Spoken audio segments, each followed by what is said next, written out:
एक बार की बात है, दो बच्चे थे जिनका नाम था रोहन और हेमा।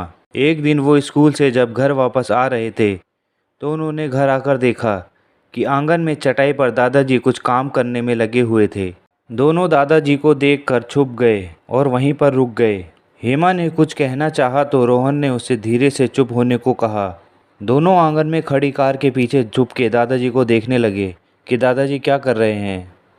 उन्होंने ध्यान से देखा तो पता चला दादाजी ने डस्टबिन का कचरा एक अखबार के ऊपर पलट रखा है और उस कचरे में वो कुछ सामान बीन रहे हैं और प्लेट में रखते जा रहे हैं। डस्टबिन वहीं बगल में पड़ा हुआ था। हेमा ने धीरे से रोहन से पूछा, दादाजी क्या कर रहे हैं?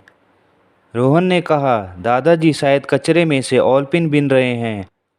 स्टील की प्लेट पे ऑलपिन गिरने की हल्की सी खन की आवाज़ आ रही थी। फिर बच्चों ने देखा कि दादाजी पुरानी कॉपियों के फटे पन्ने भी उठाकर उनको ठीक कर रहे हैं और एक के ऊपर एक रखते जा रहे हैं। हेमा ने दादाजी को टोकना चाहा, किंतु रोहन ने फिर उसे रोक दिया। रोहन ने बोला कि आज हम छुपकर देखेंगे कि आखिर दादाजी इन ऑलपिन और पुराने पेजों का करने क्या वाले हैं। रोहन ने देखा कि दादाजी डस्टबिन के उस कचरे में से स्टेपलर पिन के बचे हुए टुकड़े भी प्लेट में रख रहे हैं। दोनों बच्चे धीरे से कमरे के भीतर आ गए, जैसे उन्होंने कुछ नहीं देखा हो। उन्होंने ठान लिया था कि आज वह दादाजी की जासूसी करके रहेंगे और पता करेंगे कि दादाजी आखिर करना क्या चाहते हैं।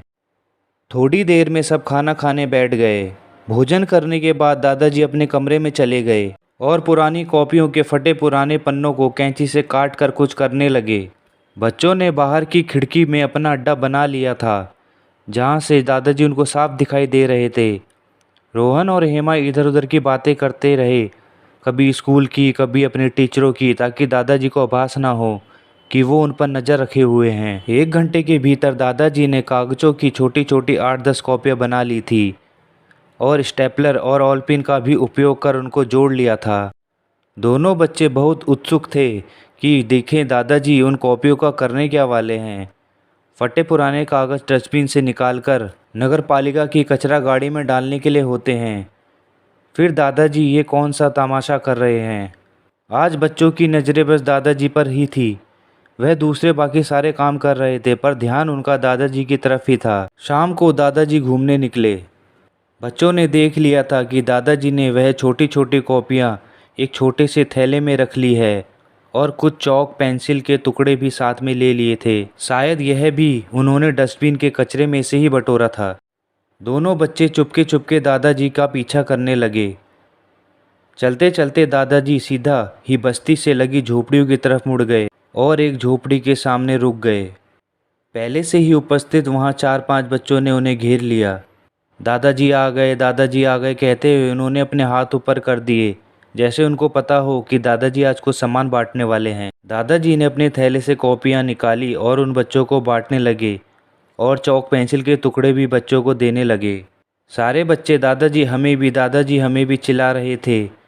बच्चे हाथ बढ़ा बढ़ा कर चौक और पेंसिल ले रहे थे। दादाजी खुशी खुशी सामान बांट प्रसन्न हो रहे थे। रोहन और हेमा चुपके से उनको देख रहे थे। फिर अचानक दोनों दादाजी के सामने प्रकट हो गए। हेमा जोर से चिल्लाई, दादाजी। रोहन भी जोर से चिल्लाया, दादाजी आप यह क्या कर रहे हैं? दोनों को अचानक सामने देख दादाजी चौंक गए। फिर हंसते हुए बोले, हाँ तो तुम लोग दादाजी का पीछा कर रहे थे। उन्होंने हंसते हंसते रोहन का कान पकड़ लिया। दोनों बच्चों ने कहा, दादाजी हम लोग जानना चाहते थे कि आप कचरे में से क्या एकत्रित करते रहते हैं और आप उसका क्या करने वाले हैं। आज आपकी पोल खुल गई, हमने आपको पकड़ लिया। दादाजी आप फटे पुराने कागज़ों को क्यों इकट्ठा करते रहते हैं? ये कचरा तो बाहर फेंकना चाहिए। फिर आप इन सब का क्या करते हैं? हम दादाजी ने उन दोनों को बताया कि ऐसी ही फेंकी जाने वाली तथा कथित फालतू सामान से न जाने कितने बच्चों का भविष्य बन सकता है।